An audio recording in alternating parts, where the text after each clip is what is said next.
In April 1945, the Soviet Red Army, fresh from victories in Hungary, advances toward Vienna.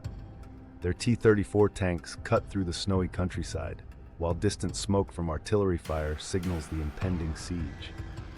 The Germans, despite being outnumbered, prepare for a desperate defense. This marks the beginning of the Vienna offensive, a critical operation to liberate Austria from Nazi control. The Soviets' relentless push sets the stage for one of WWII's final urban battles. As Soviet forces close in, German troops scramble to fortify Vienna.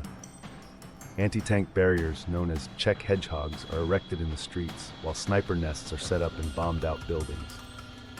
Propaganda posters proclaim Wien bleibt Deutsch, Vienna remains German, but the Volkssturm militia, old men and boys, look exhausted and demoralized. The city's defenses are a patchwork of desperation, reflecting the Third Reich's crumbling hold on Austria. Soviet reconnaissance teams, disguised as civilians, infiltrate Vienna to identify weak points in the German defenses. They sketch maps marked with red arrows, pinpointing sniper positions and supply routes. These scouts risk their lives to gather intelligence, knowing their findings will guide the coming assault. Their work is crucial. Urban warfare demands precision, and every piece of information could save countless lives. At dawn, the Soviet artillery unleashes hell. Katyusha rockets, nicknamed Stalin's organs, rain down on Vienna's outskirts, followed by the thunderous roar of heavy howitzers. Buildings crumble, and fires rage as civilians hide in cellars, praying for survival. The bombardment aims to soften German defenses, but it also brings collateral damage, a grim reminder of war's indiscriminate nature. The Soviets push into Vienna, engaging in brutal close-quarters combat. German MG-42 machine guns unleash torrents of fire from fortified positions, while Soviet infantry advance under cover of smoke grenades. Every street, every building becomes a battleground. The fighting is chaotic and merciless, with neither side giving ground easily. The city's historic architecture is reduced to rubble, a testament to the ferocity of urban warfare. The Reich Bridge over the Danube becomes the focal point of the battle. Both sides recognize its strategic value. Without it, German reinforcements cannot cross, and Soviet troops cannot advance.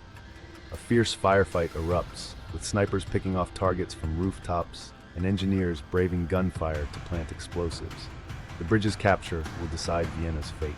Caught in the crossfire, Vienna's civilians endure unimaginable horrors.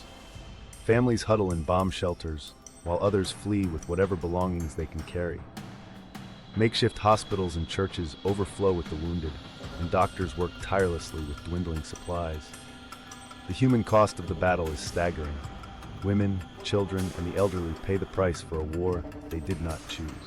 With the Reich Bridge lost and Soviet forces encircling the city, the remaining German troops begin to retreat. Some surrender, their hands raised in exhaustion, while others discard their uniforms and attempt to blend in with civilians. Abandoned helmets and burning SS documents litter the streets. The red flag of the Soviet Union is raised over Vienna, signaling the end of Nazi rule. As the Soviets celebrate their victory, the mood in Vienna is mixed. Some civilians greet their liberators with flowers, while others fear the drunken soldiers prowling the streets. Reports of looting and assaults emerge, a dark side of liberation.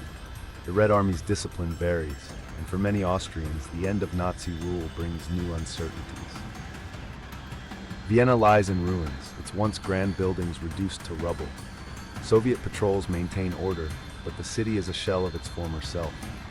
Civilians scavenge for food amid the debris, and the future is uncertain. The scars of war run deep, physically and emotionally. As the dust settles, Vienna begins the long, painful process of rebuilding, forever changed by the events of April 1945.